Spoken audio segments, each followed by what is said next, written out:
नमस्कार. आम्ही विकसित भारत बिल्डथॉन 2025 अंतर्गत आत्मनिर्भर भारत या विषयाला अनुसरून एक प्रोजेक्ट बनविला आहे. आमच्या प्रोजेक्टचे नाव जलशुद्धीकरण यंत्र आहे. माझे नाव दीपांजली दत्तात्रय भोईर. माझे नाव जान्हवी आणि साखरेकर. आमच्या शाळेचे नाव बापूजी बाबाजी जाधव स्मारक विद्या मंदिर व कनिष्ठ महाविद्यालय चांदी आहे. शुद्ध पाण्याची गरज गल्लीपासून दिल्लीपर्यंत सर्वांनाच आहे.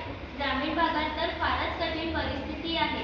नद्या, तलाव, विहिरी यांचे पाणी पावसाळ्यात उपलब्ध होते, तेही निसर्गाच्या लहरीनुसार. पण ते शुद्ध व पिण्यायोग्य असेलच याची खात्री कोण देणार? शहरातही सार्वजनिक ठिकाणी सुरक्षित पाणी पुरवठा करणे ही त्या त्या ठिकाणाची नगरपालिकेची जबाबदारी आहे. या प्रकारच्या यंत्रांमध्ये 3 टप्प्यात पाणी शुद्धीकरण केले जाते. ॲक्टिव्हेटेड कार्बन फिल्टरचा उपयोग करून पाणी गाळले जाते. नॅनो सिल्वर कोटेड कार्बन फिल्टरचा पाण्यातील अनावश्यक चव, वास, रंग यावर नियंत्रण ठेवले जाते.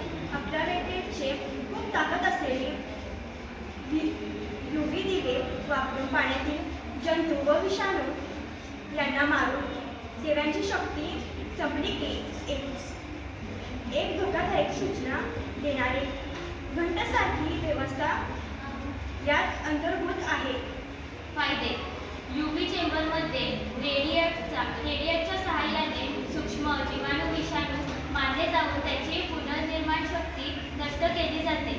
पाण्यात कोणतीही नवीन उपायकारक रसायने किंवा प्रक्रियेद्वारा कोणतीही उत्पादने मिसळली जात नाही. पाण्यातील मूळ